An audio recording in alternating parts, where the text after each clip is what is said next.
জামাত ইসলামের বিরুদ্ধে কঠিন তৎপরতা শুরু করেছে এবি পার্টির চেয়ারম্যান জনাব মুজিবুর রহমান মঞ্জু।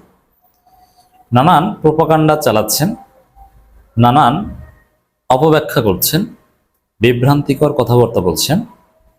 আমরা মুজিবুর রহমান মঞ্জুর বক্তব্যের জবাব দেব, তার বক্তব্য রিফিউট করব এবং তিনি কি কারণে হঠাৎ করে জামাতের বিরুদ্ধে বিভিন্ন উদ্ভট অভিযোগ নিয়ে এসেছেন, যেগুলো অতীতে কেউ কখনো আনতে পারেনি। কারণটা কি? দর্শক, ইনকিলাব ডিজিটালের সাথে একটা সাক্ষাৎকার দিয়েছেন বাংলাদেশ ইসলামী ছাত্র শিবিরের সাবেক কেন্দ্রীয় সভাপতি এবং জামাত ইসলামের সাবেক কেন্দ্রীয় মজলিসের সদস্য জনাব মুজিবুর রহমান মঞ্জু, এবি পার্টির চেয়ারম্যান। কিছু কথা নিয়ে ব্যাপক আলোচনা হচ্ছে। দীর্ঘ সাক্ষাৎকার, অনেক খোলামেলা আলোচনা করেছেন। জামাত রাজনৈতিক দলও না, ধর্মীয় দলও না,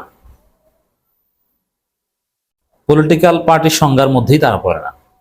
politics it's a inclusive idea. জামাতে ইনক্লুসিভ না। জামাতে কি নারীরা বসতে পারে পাশে? কিন্তু পলিটিক্সে বসতে হবে। একজন অমুসলিম কি জামাতের আমির হতে পারে? হিন্দু পারে না। তো কিসের রাজনীতি করে? রাষ্ট্রের মধ্যে অমুসলিম মুসলিম শাখা কি আছে? থাকতে পারে? পারে না। তো জামাতের মধ্যে অমুসলিম শাখা আলাদা কেন? এর কিসের রাজনীতি? ধর্মীয় দলও না, কারণ ধর্মীয় সংগঠনগুলো তাদেরকে ধর্মীয় মনে করে না। আরো নানান বিষয়, ৭১ কেন্দ্রিক আর উদ্ভট কথাবার্তা, এগুলো খণ্ডন করব। তার আগে বলবো যে কেন তিনি এখন এটা বলা শুরু করেছেন, যেখানে ৫ আগস্টের পর আমরা দেখেছি যে এই ধর্মীয় খোঁচাখুচি এগুলো বেসিক্যালি বন্ধ হয়েছে। ৭১ কেন্দ্রিক ডিবেটটা আছে, তাও ওই ভারতপন্থীরাই গ্রহণ করেছে, বা পারসেপশন এটাই যে ৭১ ব্যবসা যারা করছে ৫ আগস্টের পরও তারা নতুনভাবে ভারতের খপ্পরে পড়েছে।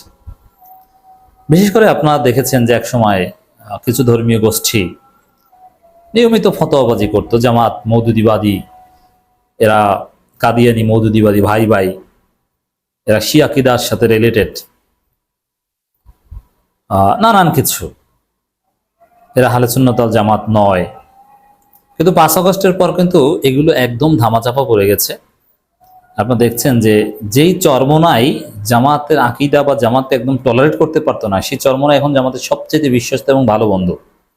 সেই চরমনাই জামাত সম্পর্ক সবচেয়ে মজবুত। তার একবারও জামাতের আকিদা বা এগুলো নিয়ে কোনো কথা বলে না, এগুলো নিয়ে কোনো ইখতিলাফ তাদের মধ্যে হয় না। জামাতের লোকজনও চরমনাই জিকির নিয়ে, তাদের তরিকত সফিজম এগুলো নিয়ে প্রশ্ন তোলে না। যখন এরকম একটা সুন্দর পরিস্থিতি বিরাজ করছে, তখন মুজিবুর রহমান মঞ্জুর এই ধরনের বক্তব্য, এটা স্বাভাবিক কোনো পলিটিক্যাল ক্রিটিসিজম নয়। হতে পারে যে কোনো একটা দলকে যে কেউ সমালোচনা করতে পারে, জামাতের ভেতর থেকেও জামাতের সমালোচনা করতে পারে, আমি সেই উদারতায় বিশ্বাস করি, কিন্তু এটা স্বাভাবিক কোনো ক্রিটিসিজম নয়। এটা হচ্ছে পলিটিক্যালি ইন্টেনশনাল ক্রিটিসিজম। এখানে ইনকিলাব ডিজিটাল তাকে ডেকেছে, প্রশ্ন করেছে, উত্তর দিয়েছেন। এগুলো পুরোটাই আমার কাছে একটা বিশেষ গোষ্ঠীর এজেন্ডা বাস্তবায়ন মনে হয়েছে। যে যেই মুহূর্তে ইসলামপন্থীরা ঐক্যবদ্ধ হচ্ছে, যেই মুহূর্তে গ্রান্ড ইসলামিক জোট প্রায় নিশ্চিত, যেই মুহূর্তে ২৮শে জুন চরমনাইয়ের সমাবেশে জামাতের লোকজন দলে দলে যোগ দিচ্ছে এবং তারা প্রচারণা চালাচ্ছে যে ২৮শে জুন আসেন ঢাকা, সেই সময়ে মুজিবুর রহমান মঞ্জু এই ধর্মীয় কিছু ইখতিলাফি বিষয় নিয়ে আবার একটু বিভেদ উস্কে দেয়া, এটা হতে পারে ভারতের কোনো অ্যাসাইনমেন্ট। যে দেখো, কোনোভাবে হুজুরদের মধ্যে সেই পুরনো বিভেদ, ধর্মীয় দলগুলোর মধ্যে বিভেদ উগড়ে দেওয়া যায় কিনা, এরা যেন ঐক্যবদ্ধ না হতে পারে। এখন হুজুররা তো সঠিক লাইন আছে, তারা তো আর বলছে না, তারা কিন্তু সেই ঝগড়া আর করছে না। অর্থাৎ তুমি আলোচনাটা সামনে আনো, দেখো হুজুররা আবার ঝগড়া করে কিনা, এরকম একটা এজেন্ডা হতে পারে। এটা হচ্ছে কারণ কেন এই অযাচিত কথাগুলো এখানে আনা হচ্ছে।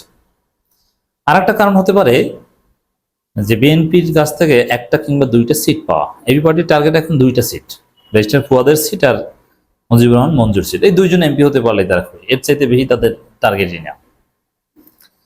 এখন বিএনপি তো জামাতের বিরুদ্ধে বলে, এখন জামাতের বিরুদ্ধে বিএনপি বললে আবার জামাত শিবিরের শক্তিশালী গোষ্ঠীর প্রচারণায় বিএনপি পারে না। আবার বিএনপির লোকজন এখন মাথা মোটা, এরা জামাতের সমালোচনা কিভাবে করতে ওই এলেমেই নেই। কিন্তু মঞ্জু যেহেতু মেধাবী এবং তিনি যেহেতু জামাত করতেন, শিবির করতেন, তিনি তো সমালোচনার সিস্টেমটা ভালো জানেন। অতএব তিনি কিছু বলুক, বিএনপি কিছু রসদ পাক, যার মধ্য দিয়ে একটা হতে পারে যে বিএনপির অনুকম্পা পাবে, বিএনপি 2টা সিট এবি পার্টিকে হয়তো বা দিবে।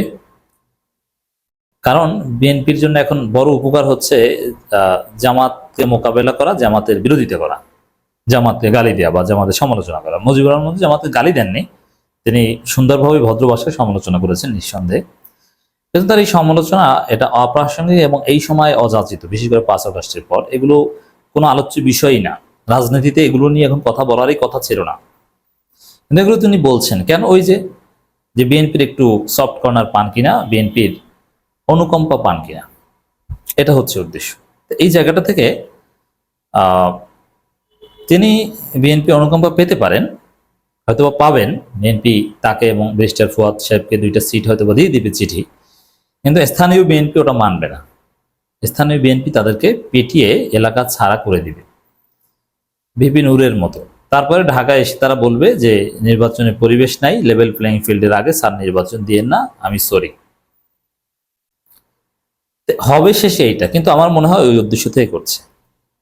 তাহলে এই অযাচিত অপ্রাসঙ্গিক 5 আগস্টের পরে যে বিষয় নিয়ে কেউ আলোচনা করেনি বা আলোচনা হওয়াটা বিপ্লবের পক্ষে শক্তিগুলোর বৈশিষ্ট্য উচিত না, সেই সব অযাচিত পুরনো হাসিনা আমলের যেগুলো নিয়ে ঝগড়া হতো ওইগুলো আবার টেনে আনছেন মুজিবুর রহমান মঞ্জু। এর লক্ষ্য উদ্দেশ্য বা কারণ আশা করি আপনাদেরকে বোঝাতে পেরেছি। এবার আসেন জবাব সিম্পল, তার সব বক্তব্যের সিম্পল জবাব। যেমন তিনি যে কথা বলেছেন জামাত রাজনৈতিক দল না, ধর্মীয় দল না, আবার কি এটার জবাব দিয়ে দেখেন, একজন অমুসলিম কি জামাতের আমির হতে পারে, একজন নারী কি জামাতের আমির হতে পারে, অনেকটা এভাবে বোঝানোর চেষ্টা করেছে। এর মানে জামাত কোনো পলিটিক্যাল পার্টি না। এটার জবাব হচ্ছে, বা জামাত এই ধর্মীয় পরিচয় নিয়ে রাজনীতি করে, এভাবে তো করা যায় না, রাজনীতি জিনিসটা ভিন্ন। এর জবাব হচ্ছে সিম্পল, ইসলাম পরিপূর্ণ জীবন ব্যবস্থা। কোরআনে হাদিসে রাজনীতি আছে, আল্লাহ রাসূল রাজনীতি করেছেন, সাহাবা ইকরাম করেছে, সলফে সালিহিন করেছে। কোরআন হাদিসে রাজনীতির ইলেকশন আয়াত হাদিস আছে, এটা জীবনের পার্ট অ্যান্ড পার্সেল। অতএব রাজনীতি করতে হবে আপনাকে, তো জামাত সেটা করে, এটা একটা জবাব। আর দ্বিতীয় হচ্ছে যে একজন অমুসলিম, একজন হিন্দু, তিনি ইসলামী রাষ্ট্রের, আপনি যদি ইসলামে বিশ্বাস করেন, কোরআন হাদিসে যে বিধিমালা আছে ইসলামী রাষ্ট্রের, ইসলামী রাষ্ট্রের প্রধান হতে পারবে কিনা, এটা জায়েজ কিনা? মুজিবুর রহমান মঞ্জুর প্রশ্নের জবাব এটাই, ইসলামী রাষ্ট্রের প্রধান কিংবা প্রধান বিচারপতি এগুলো অমুসলিম হতে পারবে না, এটা ইসলামের বিধান। ভাই, এখন ইসলামের বিধান ভালো না লাগলে আপনি জামাতের সমালোচনা করবেন, আপনি ইসলামের সমালোচনা করেন। ইসলাম এই বিধানটা ঠিক দিল না, ইসলাম কেন এই বিধানটা দিল, রাষ্ট্রের মধ্যে কেন এটা আলাদা করবে? ইসলাম করেছে ভাই, এটা আল্লাহকে জিজ্ঞেস করেন, রাসূলকে জিজ্ঞেস করেন। তো জামাতের কেন আমির অমুসলিম হতে পারবে না? কারণ এটা ইসলামে জায়েজ নেই, এ কারণে হতে পারবে না। কারণ কেন জায়েজ নেই সেটা আল্লাহকে, আল্লাহ রাসূলকে জিজ্ঞেস করেন। তো জামাতের বিরুদ্ধে নারী, অমুসলিম এইসব যে সমালোচনা করেছে, এর উত্তর হচ্ছে এটা ভাই কোরআনে হাদিসে যেটা আছে জামাত সেটা করছে। এখন কোরআন হাদিসে কেন আছে সেটা আল্লাহকে, আল্লাহ রাসূলকে জিজ্ঞেস করেন, জামাতের কাছে জিজ্ঞেস করে লাভ নেই। আর জামাতকে অন্য ধর্মীয় দলগুলো ধর্মীয় মনে করে না, তারা তো ধর্মীয় মনে করে, এখন ঐক্য করছে, জোট করছে। আপনি এই ধর্মভিত্তিক রাজনীতি এগুলো সমর্থন করেন না, কিন্তু চরমনাইতে গিয়ে তো ঠিকই বলেন যে তারাই ধর্ম উদ্ধার করছে, বলেছেন আপনি ওয়াজে যে তারাই ঠিক আছে, তারা ইসলামের পক্ষের, ইসলাম হেফাজত করবে, নানান কিছু বলেছেন। হেফাজতের কাছে গেলে হেফাজত ইসলামের এক্সিস্টেন্স স্বীকার করেন, প্রয়োজনীয়তা স্বীকার করেন, আর শুধু জামাতেরটা স্বীকার করেন না। মানে এটা দ্বিমুখী আচরণ। তো জামাত ধর্মীয় দল কেন, ধর্মের পরিচয় কেন রাজনীতি করে, অথবা কেন অমুসলিম আমির হতে পারবে না, নারীদের বিষয়ে তাদের দৃষ্টিভঙ্গি এমন কেন, এগুলো উত্তর সব কোরআন হাদিস। কোরআন হাদিসে এমন কেন ভাই এটা বলেন। এখন কোরআন হাদিস কেন আছে এটার জবাব আমরা দিতে পারি, কিন্তু সেই জবাব তো মুজিবুর রহমান মঞ্জুকে দিতে হবে, এটা দুঃখজনক। সেই জবাব এটা নাস্তিকদেরকে আমরা দিব, কিন্তু একজন ভালো মুসলমান জনাব মুজিবুর রহমান মঞ্জু, আমি বিশ্বাস করি, তাকে কেন এই জবাব দিব যে ইসলামে এটা এই কারণে করা হয়েছে, ইসলামে আছে এটাই তার জন্য জবাব যথেষ্ট। 71 নিয়ে কথা বলেছেন, যেটা অতীতে কেউ 71 নিয়ে এরকম কথা বলেনি। যে 1971-এ জামাত তুমি গণহত্যা করো নাই, এটা ঠিক আছে, কিন্তু তুমি পাকিস্তানের পক্ষে যুদ্ধ করো নাই কেন? তাহলে তুমি তো সুবিধাবাদী। বুঝতে পারছেন কত সুন্দর ক্রিয়েটিভ অভিযোগ দিল। এর মানে এই 71-এ জামাত আর এই জামাত এক না। এখন 71 নিয়ে ব্যবসা করা, 71 একটা সেটেল ইস্যু জামাতের সাহেব মেনে নিয়েছে, বিচার হয়েছে 74 সালের আগেই ক্ষমা করে দেওয়া হয়েছে, এগুলো নিয়ে নাড়াচাড়া করা, এগুলো হচ্ছে ভারতীয় প্রজেক্ট, মুক্তিযুদ্ধ ব্যবসা। তো এগুলো নিয়ে এইভাবে নতুন নতুন ক্রিয়েটিভ অপরাধ আবিষ্কার করা, এগুলো ইন্ডিয়ান ন্যারেটিভ। ভারতের ফাঁদে পড়ে এগুলো বলে থাকতে পারেন।